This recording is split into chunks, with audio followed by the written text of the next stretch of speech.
যে হলে যে টিয়ার মায় দর্শিত সেই দিনে টাহাতে ওইখানে ঘাস ধরছে আমি কে খাইতে গেছেন বিড়ম্বনা ভাতা দাঁড়ায় বলবেন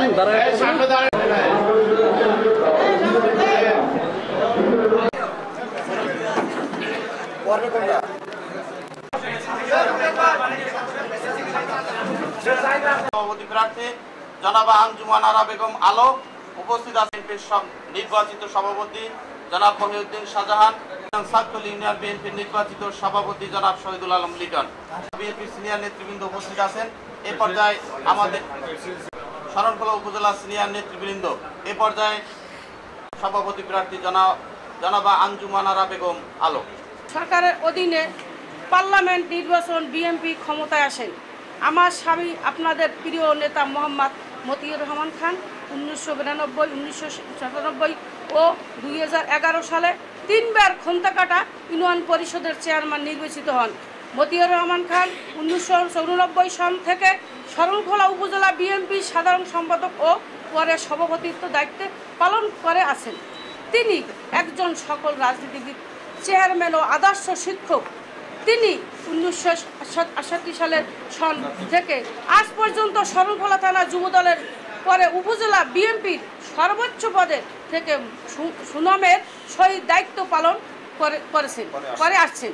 তিনি স্বৈরাচার এরশাদ সরকার ও ফ্যাসিস্ট আওয়ামী লীগ সরকারের বিরোধী সকল আন্দোলন সংগ্রামের নেতা কর্মীদের নিয়ে সক্রিয় অংশগ্রহণ করেছেন, যার কারণে তিনি শরণখোলা থানা বিএনপির নেতাদের মধ্যে বেশি নাশকতা মামলায় আসামি হয়েছেন। তিনি অনেকবার নাশকতা মামলায় জেল খেটেছেন। আমি তার স্ত্রী হয়েও পাশে থেকে সকল কর্মসূচিতে সক্রিয় অংশগ্রহণ করেছি এবং সহযোগিতা করেছি।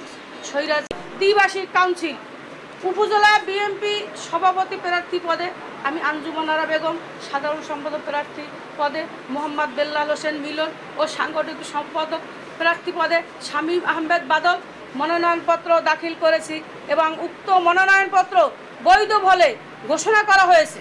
প্রিয় সাংবাদিক ভাইরা, শরণখোলা উপজেলা বিএনপির কমিটিতে সভাপতি পদে 3 জন, সাধারণ সম্পাদক পদে 6 জন ও সাংগঠনিক সম্পাদক পদে 8 জন মনোনয়নপত্র দাখিল করেছেন, যাহা সম্পূর্ণ বৈধ ঘোষণা করা হয়েছে।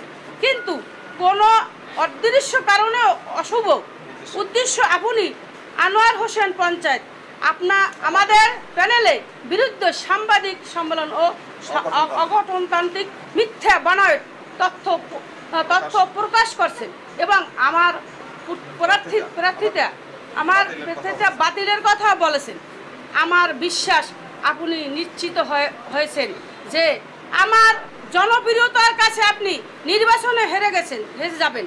তাই আপনি সাংবাদিক সম্মেলনের মাধ্যমে আমি সহ বেল্লাল হোসেন মিলন ও শামীম আহমেদ বাদলের বিরুদ্ধে এহেন মিথ্যা বানোয়াট, অগঠনতান্ত্রিক, অবাস্তব, কুরুচিপূর্ণ তথ্য প্রকাশ করে বিএনপির নেতাকর্মীদের মাঝে বিভ্রান্ত সৃষ্টি করার অপচেষ্টা চালাচ্ছেন। অতএব আনোয়ার হোসেন পঞ্চায়েত কর্তৃক আমাদের বিরুদ্ধে করা সাংবাদিক সম্মেলনের তীব্র নিন্দা ও প্রতিবাদ জানাচ্ছি। ওয়ার্ড ভিত্তিক সদস্য সংগ্রহ করা হয়েছে। সেই সংগ্রহ আমরা ওপেন হাউসে যাদের সদস্য হবেন তাদের আইডি কার্ড আমরা জমা নিয়েছি। ওপেন হাউসে আমরা আইডি কার্ডের নাম বলে যাচাই বাছাই করেছি, যার বিরুদ্ধে আওয়ামী লীগের সাথে জড়িত রাজনৈতিকভাবে ছিল, দীর্ঘদিন ফ্যাসিস্ট সরকারের সাথে সমন্বয় রেখে যারা চলেছে তাদের বিরুদ্ধে মাঠ পর্যায় থেকে অভিযোগ করেছে। আমরা তাদেরকে ছাঁটাই করে বাদ দিয়ে একটা চূড়ান্ত ভোটার তালিকা প্রস্তুত করেছি জনাব খাদেম নেয়ামুল নাসির আলাপ ভাইয়ের নেতৃত্বে, যেখানে কোনো অভিযোগ ছিল না। এরপরে সেই কমিটি সেই চূড়ান্ত ভোটার তালিকা নিয়ে আবার আমরা শুনানি হয়েছে। যাদের বিরুদ্ধে টুকিটাকি অভিযোগ ছিল তাদেরকেও সেই ভোটার তালিকার অন্তর্ভুক্তি থেকে বাদ দেওয়া হয়েছে। আমাদের সাংগঠনিক নিয়ম হলো যাদেরকে ওয়ার্ড কমিটির ভোটার তালিকায়, প্রাথমিক ভোটার তালিকায় যাদের নাম আছে তারা এই নির্বাচনে অংশগ্রহণ করতে পারবে। বাগেরহাটে আমাদেরকে সবাইকে ডাকছে, আমরা সেখানে উপস্থিত হয়েছি। তাদের একটা যে দাবি ছিল সেই দাবি বাগেরহাট জেলা যে ওই আনোয়ার হোসেন পঞ্চায়েত সহ সবাই উপস্থিত ছিলেন। তারা দাবি করছেন এই লোককে বাদ দিতে হবে, এই লোককে ঢুকানো হবে। জেলা কমিটি টিম, মনিটরিং টিমের প্রধান সহ সবাই মিলে সব সুন্দরভাবে যাচাই বাছাই করে কমিটি চূড়ান্ত অনুমোদন দিয়ে দিয়েছে এবং 5 তারিখে মে গতকালকে 5 জুলাই আমাদের সম্মেলনের ডেট ছিল। সেই সম্মেলনটাও অনেক মানে কী কারণে বাতিল করা হয়েছে সেটা আমরা জানি না। আমরা ঈদে খাদিম নামুল নাসির আলাপ ভাই পেজে পেয়েছি যে আগামী 13 তারিখ আমাদের সম্মেলন। আমরা 13 তারিখ সম্মেলনের জন্য আমরা প্রস্তুত আছি, কোনো সমস্যা নাই।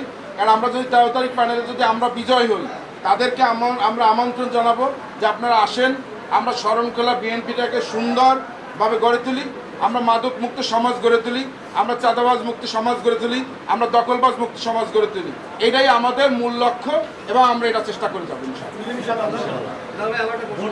আপনাদের কাছে একটা রিকোয়েস্ট করবো, যারা মতিউর রহমান খানের বহিষ্কারের কথা বলে আপনারা তাদের কাছে একটা কাগজ চান যে আমাদের এই বহিষ্কারটা হচ্ছে আমাদেরকেও একটা বহিষ্কার মনে করছিল, আপনারা দেখছেন, যেটা অগণতান্ত্রিক অগঠনতান্ত্রিক। এই বহিষ্কার জেলা সুপারিশ করছে সেন্ট্রালের কাছে, সেন্ট্রাল হয়েছে সেন্ট্রালের প্যাডে রিজভি ভাই সই দিয়ে একটা বহিষ্কার করে পাঠাই দেবে, তাহলে মতিউর রহমান খান বহিষ্কার। কারণ মতিউর রহমানের পদ স্থগিত করা হয়েছে, পদ স্থগিত করা হয়েছে, মতিউর রহমান খান বহিষ্কার হয় না। 1 নাম্বার 2 হয়েছে আঞ্জুমানারা আলো এবং মেজর মোস্তফা। আঞ্জুমানারা আলো হয়েছে বিএনপির প্রতিষ্ঠাকালীন সেক্রেটারির আপন ভাইজি এবং বিএনপির বারবার নির্বাচিত সভাপতি সেক্রেটারি এবং ইউনিয়ন পরিষদের বারবার নির্বাচিত চেয়ারম্যানের মিসেস ওয়াইফ। এবং সে দলের দুর্দিনে আমাদের, আপনারা সবাই জানেন যারা দল করে, আমাদের জন্য যারা মামলা আমরা শিকার হয়েছি, আমরা ম্যাক্সিমাম তার বাড়িতেই আশ্রয় নিতাম এবং সেই আমাদেরকে কর্মীরা ভাই এবং ছেলের মতো সবাইকে লালন পালনের মতো দায়িত্ব পালন করেছেন এবং সে আমাদের সাথে রাজনীতির সাথে সক্রিয়ভাবে ছিলেন। আপনারা তাও জানেন যে 2009 সালের যে উপজেলা নির্বাচনে খান মতিউর রহমানের ওয়াইফ সমস্ত জায়গায় এই দলের কাজেই সে নির্বাচনের প্রচারণা চালিয়েছে এবং মতি চেয়ারম্যান যখন মামলায় পালিয়েছিলেন তখন মতি চেয়ারম্যানের ওয়াইফই করলাম সংবাদ সম্মেলন, আপনাদের মাধ্যমে সংবাদ সম্মেলন করেছিল দলের পক্ষ থেকে। কারণ মতি চেয়ারম্যান বহুত দলের পক্ষের লোক এবং বিএনপির লোক, বিএনপি পরিবারের লোক। 13 সালে আন্দোলনে সক্রিয়ভাবে সে অংশগ্রহণ করেছে। আর একজন প্রার্থী আপনারা যার কথা বলেন মেজর মোস্তফা, এইটা খোঁজ নেন যে একজনের পক্ষে তারা ই করতেছে, মানে তার পরিবারের লোক। আমরা কাদাসি না করে আসুন, আমরা 13 তারিখে সম্মেলনের মাধ্যমে ভোটের মাধ্যমে যে সভাপতি সেক্রেটারি সাংগঠনিক সম্পাদক নির্বাচিত হবে তাকেই আমরা ফুলের মালা দিয়ে বরণ করে নিব। আমরা হই, আপনারা সবাই একসাথে 6 তারিখে একসাথে রাজনীতি করব।